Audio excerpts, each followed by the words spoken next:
Hey, if you're a fan of mine, you know that I like to follow tax law to learn and teach it to my students.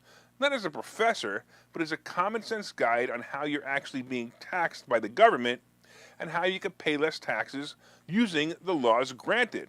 So, coming up in 2023, there are some major tax bracket changes that you should be aware of. So, for the technical people, you might want to jot some of these down. So, you might want to get a piece of paper and a pen and write some of these down. For the people who do research after the show, these tables should be easy to find online. And finally, of course, for the liberals who like paying more taxes, you can go play a video game or something else while the adults watch this segment. All right. Here is something about the tax brackets you may not know. Well, most of you know nothing about tax brackets, but let me explain this anyway. When there's major inflation, tax brackets, rise as a result of that inflation. Yep, just another way the rich get richer from inflation. By the way, anybody who is an investor, anybody who knows how to make money, anybody who has real estate, and anybody who understands taxes likes inflation. However,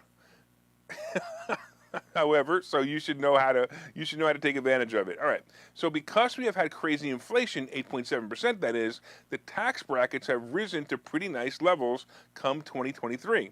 My favorite tax law is the standard deduction. So this year in 2022, the standard deduction is $12,900. The standard deduction is a great guide to understand that you don't pay federal taxes on the first $12,900 income that you make in 2022. That's right. So if you make $100,000, you only pay taxes on $88,100, not the whole $100,000. If you didn't know this, you really need to get to investor schooling and learn this stuff. I teach it. It's great. Anyway, the standard deduction, because of inflation, will be rising to $13,850 for 2023.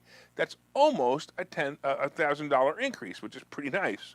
The other tax brackets will also be rising. So the top tax bracket in 2022 for those making $523,602 or more is 37% tax on that amount or above.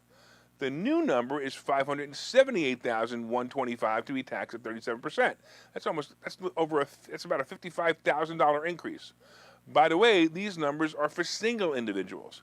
For married couple, the standard deduction for 2020 is becoming $27,700. That means as a married couple, you don't pay federal taxes on the first $27,700 of your income. For those working on transferring your wealth before you die, and you have and you don't want your heirs taxed by the government, there's an annual gift tax exclusion. This tax-free transfer of money to any individual without the fear of being taxed in the future is also rising. This number will rise to $17,000 in 2023 from $16,000 in 2022. Some things have stayed the same. Look, I'm sorry, I just don't get this one. Some things have stayed the same, such as the child tax credit, which is $2,000. This was temporarily changed to $3,600 during the pandemic, and it's now back to $2,000. Come on, raise it to $3,600. The other one that is unchanged is the deduction for capital losses, another one I don't understand, against ordinary income. It stays capped at $3,000. So if you've lost capital losses, you can only take a $3,000 deduction. It's kind of dopey, too. Also, the famous era Trump tax the rich deduction remains also at $10,000. That's really the SALT tax, if you guys don't know what that means. So these are the basics you need to know. The most important one to take note of, however, I'm telling you right now, is the